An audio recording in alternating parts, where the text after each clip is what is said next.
बहुत साल पहले एक छोटे से गांव में रहीम नाम का एक गरीब लकड़ी काटने वाला आदमी रहता था।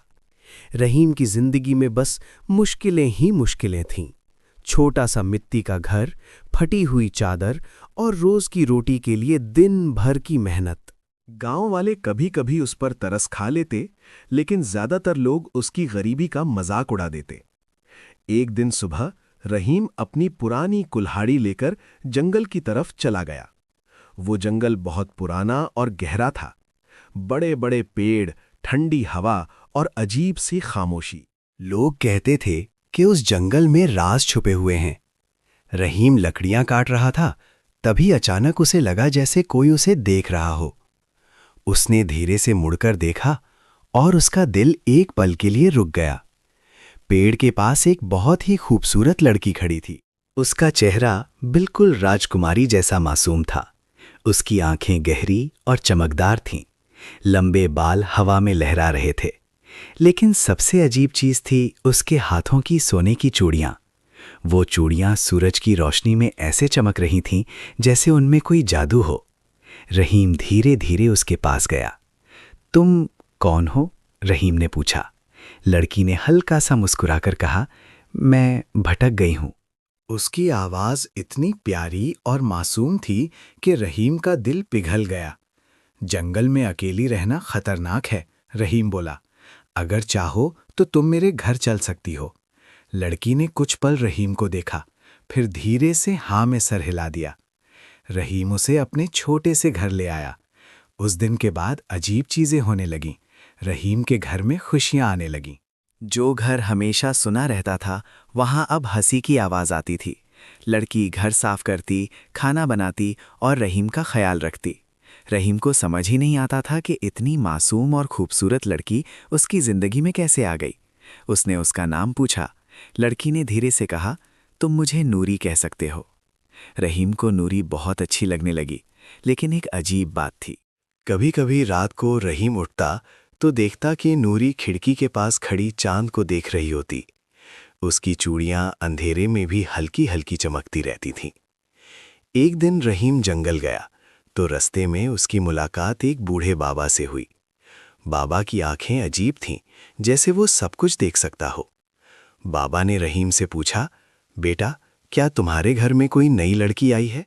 रहीम हैरान हो गया। आपको कैसे पता? बाबा धीरे से हंसा। उसके हाथों में सोने की चूड़ियां हैं ना? रहीम का दिल जोर से धड़कने लगा। जी, बाबा ने धीमी आवाज में कहा।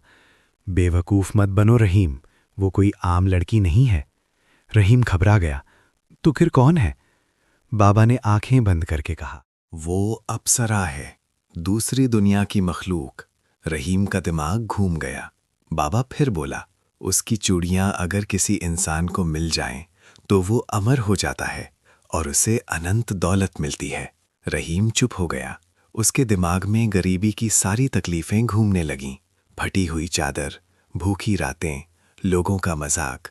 बाबा ने धीरे से कहा, बस एक चूड़ी ले आओ और तुम्हारी जिंदगी बदल जाएगी। रहीम का दिल जोर जोर से धड़कने लगा। उस रात रहीम घर आया तो नूरी हमेशा की तरह मुस्कुराकर बोली, रहीम, तुम थक गए होगे। लेकिन रहीम के दिमाग में अब सिर्फ सोने की चूड़ियां घूम रही थीं। रात को जब नूरी सो गई, रहीम धीरे से उसके पास गया। चांदनी कमरे में गिर रही थी। नूरी का चेहरा बिल्कुल फरिश्ते जैसा मासूम लग रहा था। रहीम का हाथ कांप रहा था। बस एक चूड़ी, रहीम ने सोचा। जैसे ही उसने चूड़ी पकड़ने की कोशिश की, अचानक नूरी की आंखें खुल गईं। उसकी आंखों में दर्द था। रहीम, उसने धीरे से कहा, तुम भी? रहीम का दिल टूट गया। नूरी, मैं? लेकिन तभी कमरे में तेज रोशनी फैल गई। नूरी का चेहरा बदलने लगा।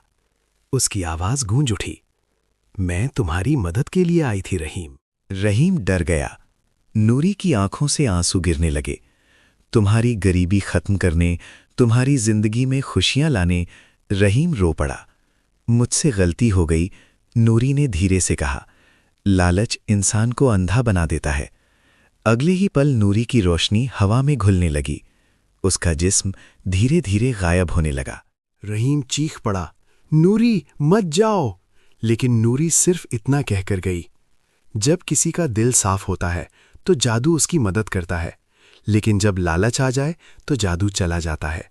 और फिर नूरी हमेशा के लिए गायब हो गई। रहीम जमीन पर गिरकर रोता रहा।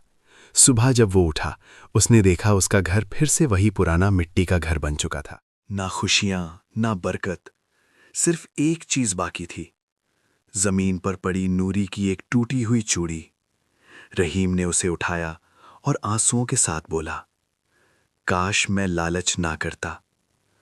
गांव वाले कहते हैं, कभी कभी रात को उस जंगल से एक लड़की की हल्की सी रोशनी और चूड़ियों की आवाज आती है, जैसे कोई अब भी किसी साफ दिल इंसान का इंतजार कर रहा हो।